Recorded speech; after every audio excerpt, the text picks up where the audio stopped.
So this morning, as I was just there, I started remembering all the bills that need to be attended to. I started remembering all the things that needs to be done, and looking at the resources at the moment, I wanted to get worried. And I started feeling like as if I was getting weighed down.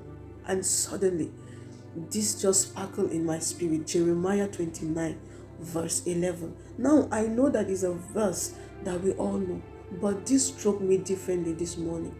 And this is what came. I will read it today. It says, "For I know the plans I have for you, says the Lord. They are plans for good and not for disaster, to give you a future and a hope." And I started meditating on the word hope.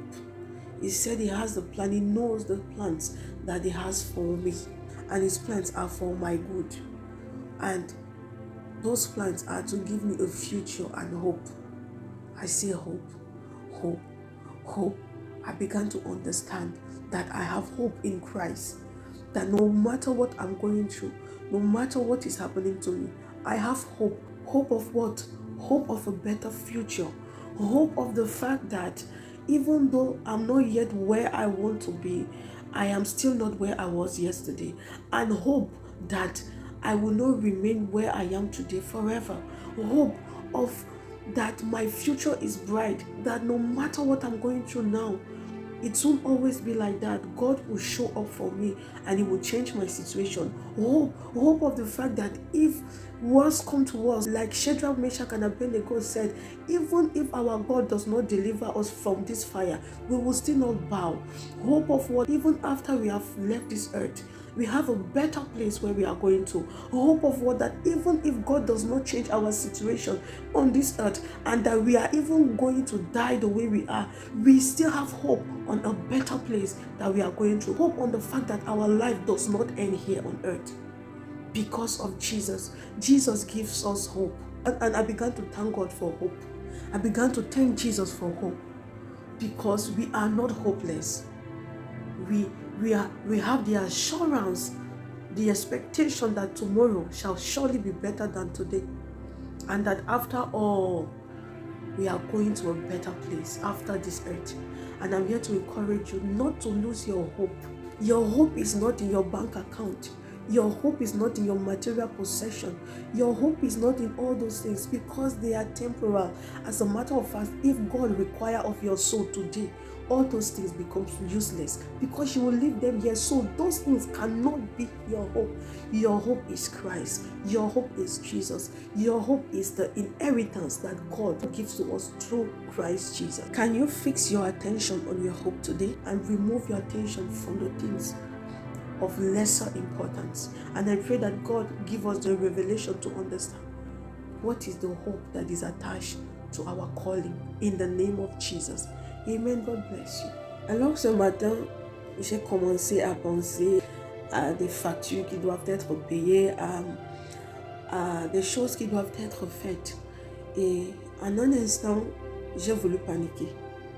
Et pendant que mon esprit devenait troublé et s'abattait, subitement j'ai écouté dans mon esprit Jérémie 29, verset 11. Je sais que c'est un verset que tout le monde connaît.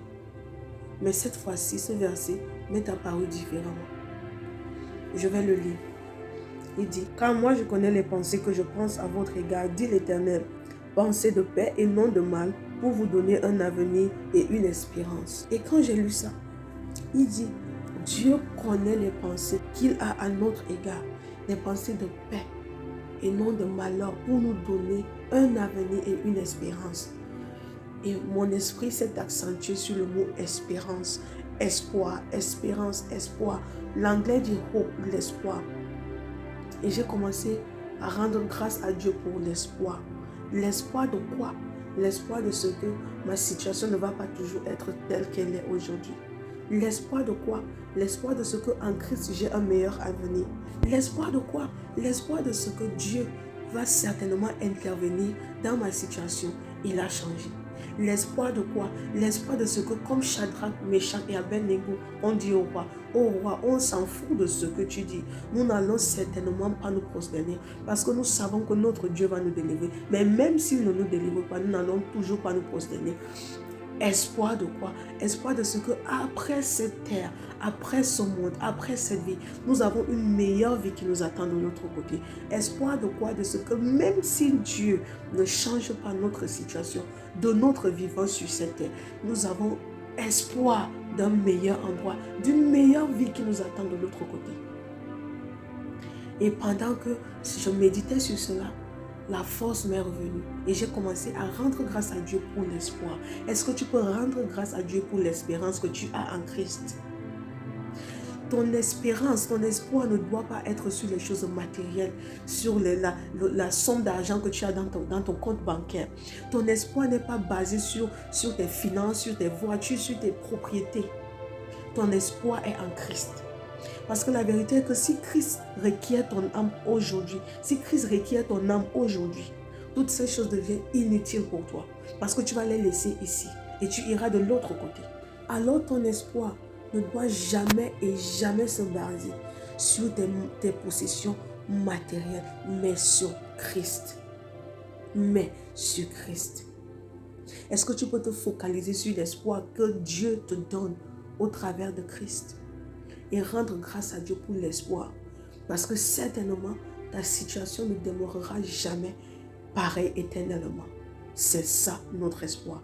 Et je prie dans le nom de Jésus que Dieu nous donne la grâce et la révélation de comprendre l'espoir qui est attaché à notre appel par Christ Jésus, au nom puissant de Jésus-Christ.